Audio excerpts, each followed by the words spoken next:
फातिमा की रानी माँ, प्रभु यीशु की माँ, आसरा तू ही है माँ।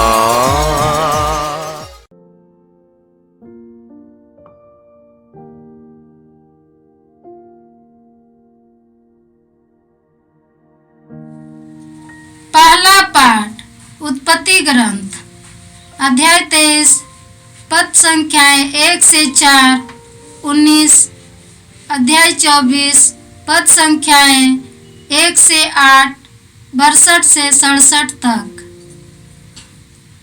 सारा 127 बरस की उम्र तक जीती रही और कनान के किरियत अरबा अर्थात हेब्रोन में उसका देहांत हो गया। इब्राहिम ने उसके लिए मातम मनाया और विलाप किया। इसके बाद वह उठ खड़ा हुआ और मृतक को छोड़कर हित्तियों से बोला, मैं आपके यहाँ परदेशी और प्रवासी हूँ, मुझे मकबरे के लिए थोड़ी सी जमीन दीजिए जिससे मैं उचित रीति से अपनी मृत पत्नी को दफना सकूं।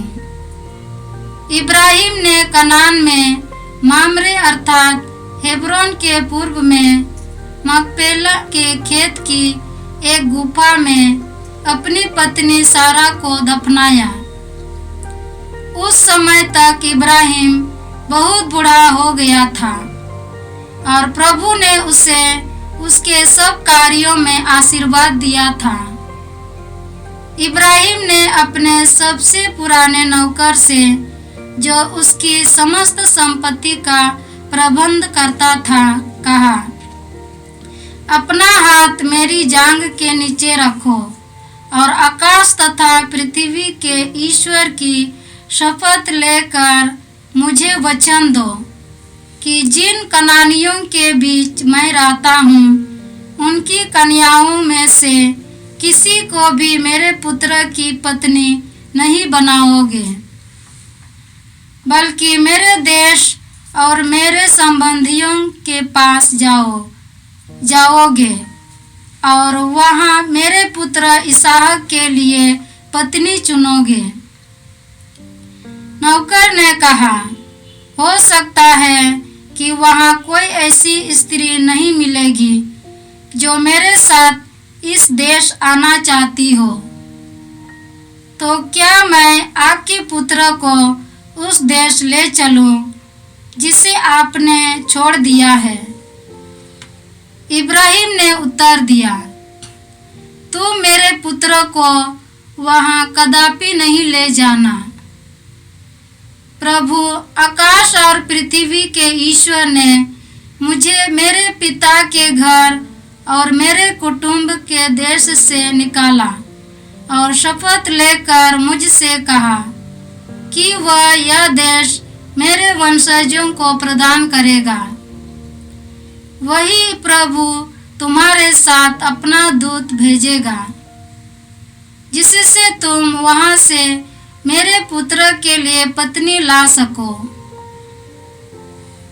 यदि कोई स्त्री तुम्हारे साथ चलने के लिए तैयार ना हो तो तुम अपने इस शपथ से मुक्त होगे, किंतु मेरे पुत्र को वहां कदापि नहीं ले जाना। इसहाक लै रोय नाम कुएं से लौटा था, क्योंकि उस समय वह नेगेब प्रदेश में रहता था। इसहाक संध्या समय खेत में टहलने गया और उसने आंखें उठाकर ऊँटों को आते देखा। रिबेका ने भी आंखें उठाकर इसहाक को देखा। उसने ऊँट से उतरकर सेवक से कहा, जो मनुष्य खेत में हमारी ओर आ रहा है वह कौन है? सेवक ने उत्तर दिया, यह मेरे स्वामी है। इस पर उसने पल्ले से अपना सिर ढक लिया। सेवक ने इसहाक को बताया कि उसने क्या किया है। इसहाक रिबेका को अपनी माता सारा के तंबू ले आया। उसने उसके साथ विवाह किया और वह उसकी पत्नी बन गई। इसहाक रिबेका को प्यार करता था और उसे अपनी माता सारा के देहांत के बाद सांत्वना मिली। यह प्रभु की वाणी है। ईश्वर को धन्यवाद। भजन अनुवाक्य। प्रभु की स्तुति करो क्योंकि वह भला है। प्रभु की स्तुति करो क्योंकि वह भला है। प्रभु की स्तुति करो क्योंकि वह भला है। उसका प्रेम अनंत काल तक बना रहता है। प्रभु के महान कार्यों का बखान कौन कर सकता है? उसकी यथा योग्य स्तुति कौन कर सकता है? अनुवाक्य। प्रभु की स्तुति करो क्योंकि वह भला है। प्रभु की स्तुति करो क्योंकि वह भला है। धन्य है वे जो प्रभु की संहिता का पालन करते और हर समय सदाचरण करते हैं। तू अपनी प्रजा को प्यार करता है। हे प्रभु, मुझे भी याद कर।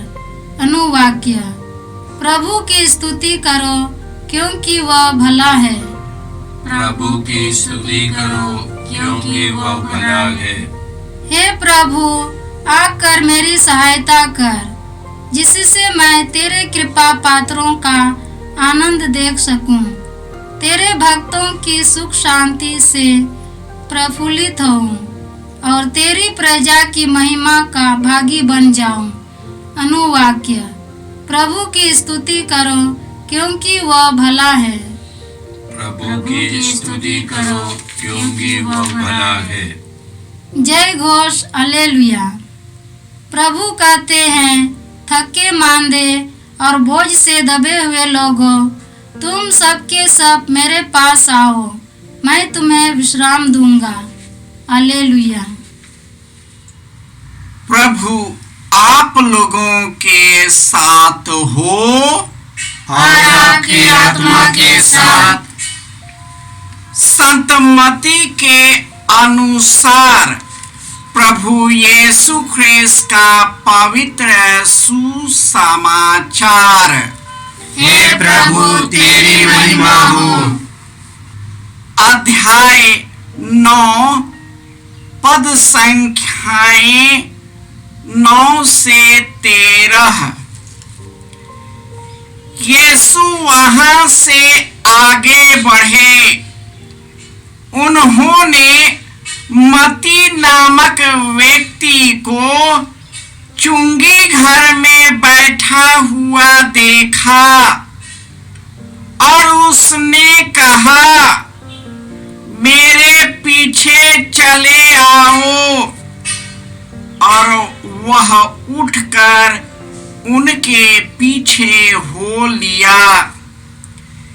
किसी दिन यीशु अपने शिष्यों के साथ मत्ती के घर में भोजन पर बैठे और बहुत से नाकेदार और पापी आकर उनके साथ भोजन करते थे। यह देखकर फरीसियों ने उनके शिष्यों से कहा, तुम्हारे गुरु नाकेदार और पापियों के साथ क्यों भोजन करते हैं? यीशु ने यह सुनकर उनसे कहा, निरोगों को नहीं, रोगियों को वैद्य की जरूरत होती है। जाकर सीख लो कि इसका क्या अर्थ है। मैं बलिदान नहीं, दया चाहता हूँ। मैं धर्मियों को नहीं, पापियों को बुलाने आया हूँ। यह प्रभु का सुसमाचार है।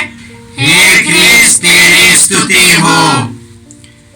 ख्रिस्त में प्यारे भाइयों और बहनों, प्रभु दया और करुणा से परिपूर्ण है। वह सहनशील और अत्यंत प्रेममयी है। वह सदा के लिए दोष नहीं देता, चिरकाल तक क्रोध नहीं करता। वह न तो हमारे पापों के अनुसार हमारे साथ व्यवहार करता और न हमारे अपराधों के अनुसार हमें दंड देता है। आकाश पृथ्वी से जितना ऊंचा है उतना महान है अपने भक्तों के प्रति प्रभु का प्रेम। इब्राहिम ईश्वर का भक्त था।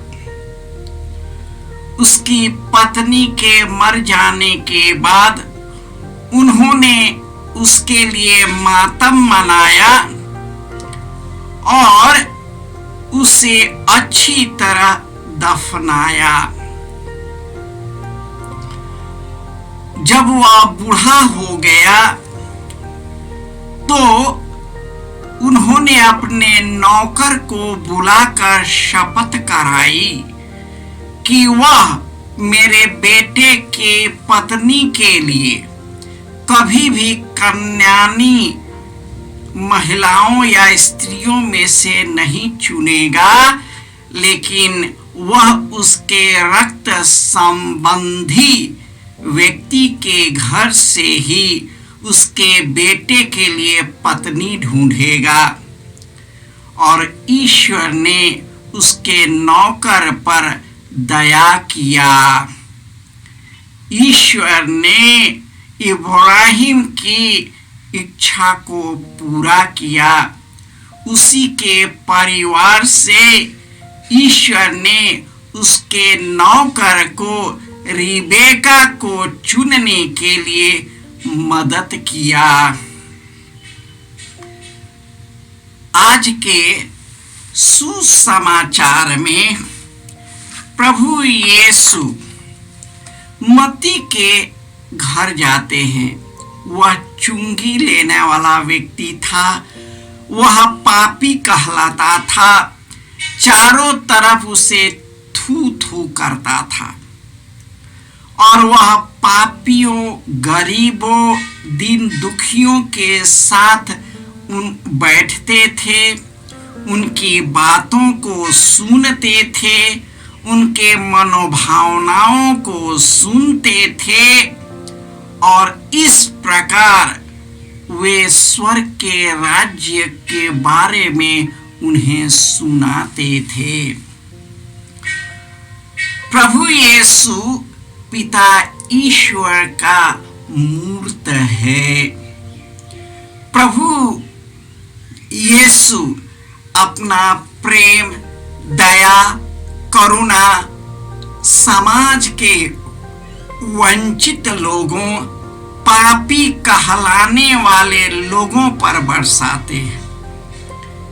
जब वे गरीबों, दुखियों, नाकेदारों, पापियों के साथ भोजन कर रहे थे तो कुछ शास्त्री और फरीसियों ने शिष्यों से शिकायत की और उन्होंने उससे उत्तर दिया, निरोगों को नहीं, रोगियों को वैद्य की जरूरत होती है। मैं धर्मियों को नहीं, पापियों को बुलाने आया। हम सभी मनुष्य पाप करते हैं। हम सभी मनुष्य ईश्वर के मार्ग से भटक जाते हैं। फिर भी ईश्वर हमारे जीवन में महती ज्योति जगाता रहता है। यीशु हमारे साथ रहते हैं। क्योंकि वे खुद हमारे जैसे मनुष्य बने, हमारे पापों को अपने ऊपर ले लिया और हमें हृदय से क्षमा किया। उन्होंने अपने जीवन, मृत्यु और पुनरुत्थान के द्वारा हमें जीवन प्रदान किया है। अतः हमें पश्चातापी हृदय से प्रभु यीशु के निकट आना है, ताकि हम सभी भी प्रभु यीशु के गहरे प्रेम का एहसास करें और वही प्रेम हम एक दूसरे में बांटने के लिए सक्षम हो सके। हे सर्वशक्तिमान पिता ईश्वर, हम तुझे धन्यवाद देते हैं कि हम पापी ही हैं, कुकर्मी ही हैं। हम तेरे दिल को चोट पहुंचाते हैं, तेरे मार्ग से भटक जाते, फिर भी तू हमें बेहद प्यार करता है। अपने सूर्य का प्रकाश और छाया सबों पर देता है। मनुष्य केवल अपने लोगों के लिए जिससे उनकी इच्छा की पूर्ति होती है, जिससे वह आसक्त होता है, उसी के लिए करता है। लेकिन प्रभु यीशु हम सबों के लिए करता है।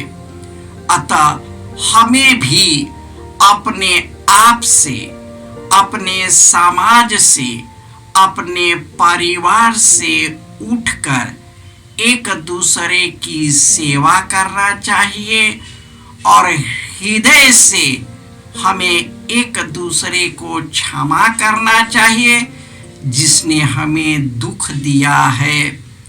जब हम एक दूसरे को क्षमा करते हैं, हम प्रभु यीशु के शिष्य बन जाते हैं और हम वही बनने के लिए इस दुनिया में बुलाए गए हैं। जय यीशु।